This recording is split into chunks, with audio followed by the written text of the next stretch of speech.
சென்னையிலேருந்து நான் ஸ்ரீநாத் பேசுகிறேன். ஏஎல்பி அஸ்ட்ராலஜி பேசிக் படிச்சிட்ருக்கேன்.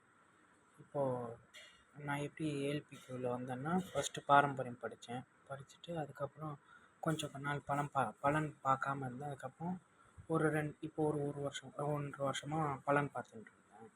அப்போ ஏஎல்பி அறிமுகமாச்சு. ஏஎல்பி அறிமுகமானோடனையும் அதை பற்றி படிக்கலான்னு சொல்லிட்டு வீட்டில் சொல்லிட்டு அதுக்கப்புறம் படிக்க ஆரம்பித்தேன். இப்போ இதில் என்னென்னாக்கா நல்ல கைடன்ஸாக இருக்குது. நல்ல பலன் எடுக்க வருது.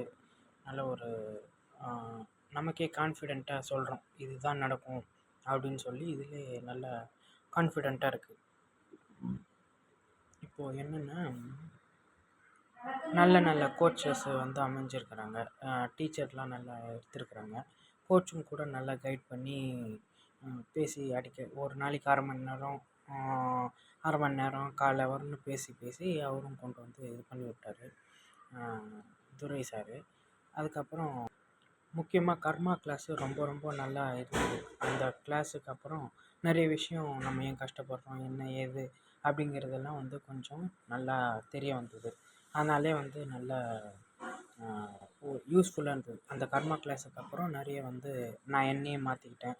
கோபம் இந்த இதெல்லாம் இல்லாமல் நம்ம கொஞ்சம் ஹம்பிளாக போகணும் அப்படின்னு சொல்லிட்டு நமக்கே தெரிஞ்சு இது பண்ணேன்.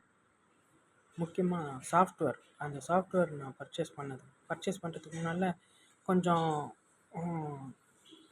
என்ன போட்டோமோ அது மட்டும் காட்டும். பர்ச்சேஸ் பண்ணதுக்கப்புறம் நல்லா அதில் உள்ள எல்லாமே டீட்டெயில்டாக எக்ஸ்ப்ளனேஷனோட நம்ம புரிஞ்சு அது எடுக்க சூப்பராக இருந்தது. D9 கிளாஸஸ் செம்மையாக இருந்தது. D9 கிளாஸ் வச்சு ஈஸியாக ஒருத்தருக்கு பலன் சொல்கிறேன். அது வரைக்கும் சூப்பராக இருக்குது. அது ஒரு நல்ல விஷயம் D9. அதுக்கப்புறம் அந்த கிளாஸில் வந்து நான் 2-3 பேருக்கு வந்து பலனை பார்த்து சொன்னேன். அது அவங்களுக்கும் கரெக்டாக இருந்தது. அது எனக்கே வந்து செல்ஃப் மோட்டிவேட்டடாக இருந்தது. அது கொஞ்சம் நல்லா இருந்தது. அதே மாதிரி டேட் டைமு தெரியாதவங்களுக்கு வந்து நல்லா அந்த பிரசன்னம் மூலியமாக சொன்னது அவங்களுக்கு நிறைய எல்லாருக்குமே வந்து கரெக்டாக இருந்தது.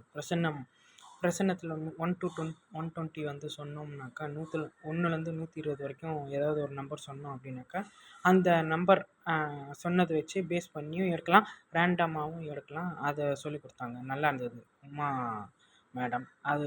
அது வச்சு பலன் பார்க்கும்போது தெரியாதவங்களுக்கு கிறிஸ்தவருக்கு மாற்று மதக்காரங்களுக்கெல்லாம் அதை எடுத்து மாற்று மதத்தை சேர்ந்தவங்களுக்கெல்லாம் அதை இது பண்ணும்போது கரெக்டாக இருந்தது. இது மாதிரி எல்லாமே நல்லா சூப்பராக இருக்குது. இன்னும் அடுத்த அட்வான்ஸ் கிளாஸு போகணும். இதுதான் ஒரு ஐடியா இருக்குது. நன்றி, வணக்கம்.